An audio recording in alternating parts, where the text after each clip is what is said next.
Welcome to Sri Murugan சமையல். இன்றைக்கி வந்து நம்ம பேபிகார்ன் கிரேவி செய்ய போகிறோங்க. இப்போ நான் அந்த பேபிகார்ன் எல்லாம் கொஞ்சம் வாங்கிட்டு வந்து நல்லா வாஷ் பண்ணி வச்சுருக்கேன். இப்போ இது வந்து குட்டி குட்டியாக கட் பண்ணிக்கலாம். இப்போ இது வந்து இது மாதிரி ரவுண்ட் ஷேப்லேயும் கட் பண்ணிக்கலாம், இது மாதிரியும் கட் பண்ணி வச்சுக்கலாம்.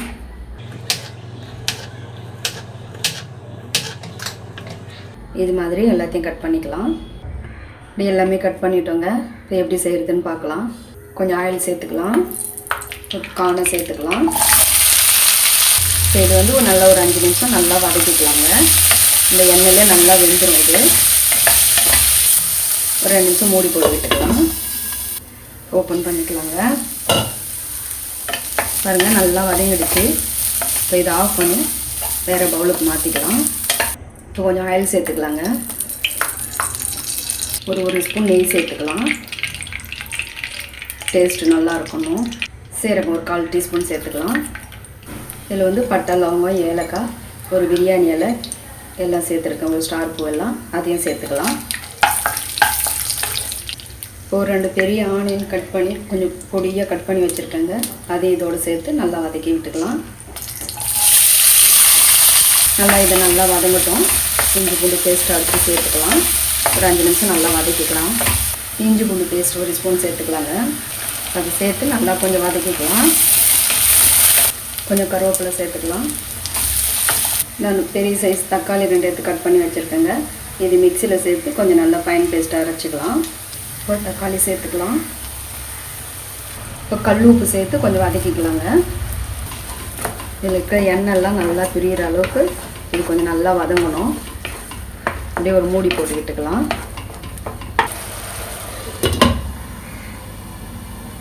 இப்போ பாருங்கள், தக்காளி நல்லா வதங்கிடுச்சு. இப்போ கொஞ்சம் மிளகாத்தூள் சேர்த்துக்கலாம். காஷ்மீரி மிளகாத்தூள், கொஞ்சம் கரம் மசாலா, கொஞ்சம் மல்லித்தூள், மஞ்சத்தூளும் சேர்த்துக்கலாம். இது எல்லாத்தையும் சேர்த்து கொஞ்சம் நல்லா வதக்கிக்கலாம்.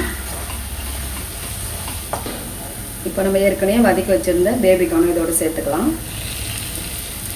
இதோடு சேர்த்து இதை நல்லா கலந்து விட்டுக்கலாம். இப்போ கொஞ்சம் தேவையான அளவுக்கு மீடியமாக தண்ணி சேர்த்துக்கலாம். இது நம்ம வந்து கிரேவியாக தான் வைக்க போகிறோம், அதனால் அதிகமாக தண்ணி சேர்க்க தேவையில்லை.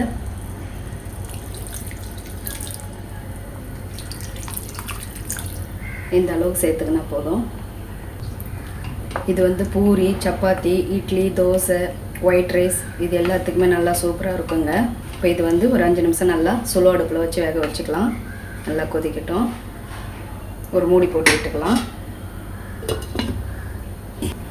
இப்போ நான் ஒரு 10 முந்திரி பருப்பு எடுத்து அதோட கொஞ்சம் கசகசா சேர்த்து ஊற வச்சுருக்கேன் ஒரு 10 நிமிஷம். இது கொஞ்சம் திக்னஸாக அரைச்சிக்கலாம். இப்போ ஓப்பன் பண்ணிக்கலாம். பாருங்கள், நல்லா வெந்துருச்சு. இப்போ பாருங்கள், இப்போ இதை நம்ம ஒன்று எடுத்து இப்படி நல்லா ஒரு ஸ்பூன் வச்சு அழுத்தி பார்த்தோம்னா வெந்துருச்சா இல்லை நம்ம இன்னும் கொஞ்சம் நேரம் வேக வைக்கணுமாங்கிறது தெரிஞ்சிடும். பாருங்கள், நல்லா வெந்துருச்சு. இப்போ முந்திரி பேஸ்ட்டு சேர்த்துக்கலாம். கொஞ்சம் திக்னஸாகவே இருக்கட்டும். இது வந்து அப்படியே கலந்து விட்டுக்கலாம். இப்போ இந்த அளவுக்கு நமக்கு வந்து கிரேவியாக போதும்னா நம்ம இதோட போதும். இல்லை நமக்கு இன்னும் கொஞ்சம் தண்ணி வேணும்னாலும் நம்ம சேர்த்துக்கலாம். இன்னும் கொஞ்சம் தண்ணி சேர்த்து ஒரு 5 நிமிஷம் மூடி போட்டு விட்டுக்கலாம். கொஞ்சம் சுலோ அடுப்பில் வச்சு ஒரு 5 நிமிஷம் வேக வச்சுக்கலாம். இப்போ ஓப்பன் பண்ணிக்கலாங்க. பாருங்க, இந்த எண்ணெய்லாம் நல்லா பிரிஞ்சு வந்துடுச்சு. நல்லா ஒரு கிரேவியும் நல்லா திக்னஸ் ஆகிடுச்சு. இப்போ கொத்தமல்லி தழை போட்டு இறக்கிக்கலாம். ஆஃப் பண்ணிக்கலாங்க. இப்போ வேறு பவுலுக்கு மாற்றிக்கலாங்க.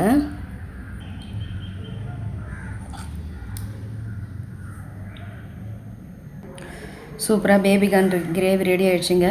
இந்த வீடியோ உங்களுக்கு பிடிச்சிருந்தால் லைக் பண்ணுங்கள், ஷேர் பண்ணுங்கள், கமெண்ட்ஸ் பண்ணுங்கள், சப்ஸ்கிரைப் பண்ணுங்கள். இதோட சப்பாத்தி வச்சு சாப்பிட்டா இன்னும் சூப்பராக இருக்கும்.